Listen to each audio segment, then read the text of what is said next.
ស្រាយបទចម្រៀងរួមគ្នាជាមួយនឹងខ្ញុំស្រីលឹកបំផុតមានចំណងជើងថាអង្គាបងអើយ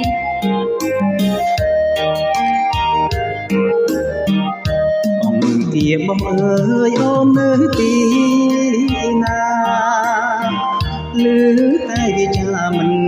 ឃើញអូនអើយបងចាំតែអូនបាត់សូឃើញរូបស្មួនអូនខាងរឿងអ្វីប្រថ្លៃបងអើយវា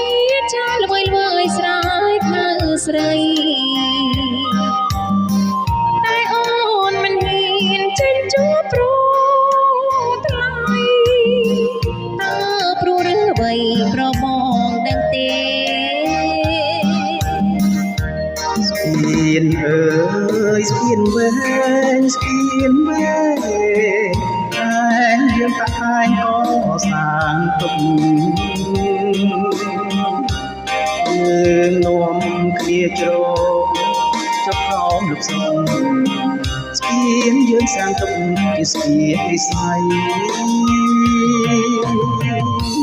អូនជាមនុស្សរូបមានស្រួលមានរូបតែតលគ្មានទីដៅអភពទាំងកិនកាយសែនអស្រាតើពេលណាទៅផុតទុក្ខទុកអ្វីទៀតហើយព្រមឬមកខំរៀមរាអូថ្នាក់ស្នំអូមិនព្រមចិន្តាបានជាអូនថាស្នេហ៍គ្មានជំរឿ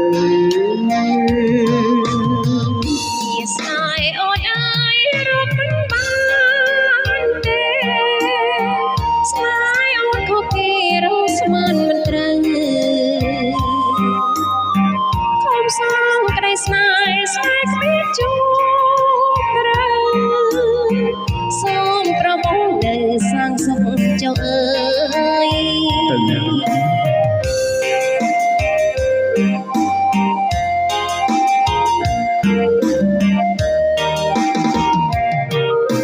រគុណពុកម៉ែបងប្អូនទាំងអស់គ្នាបាទអរគុណ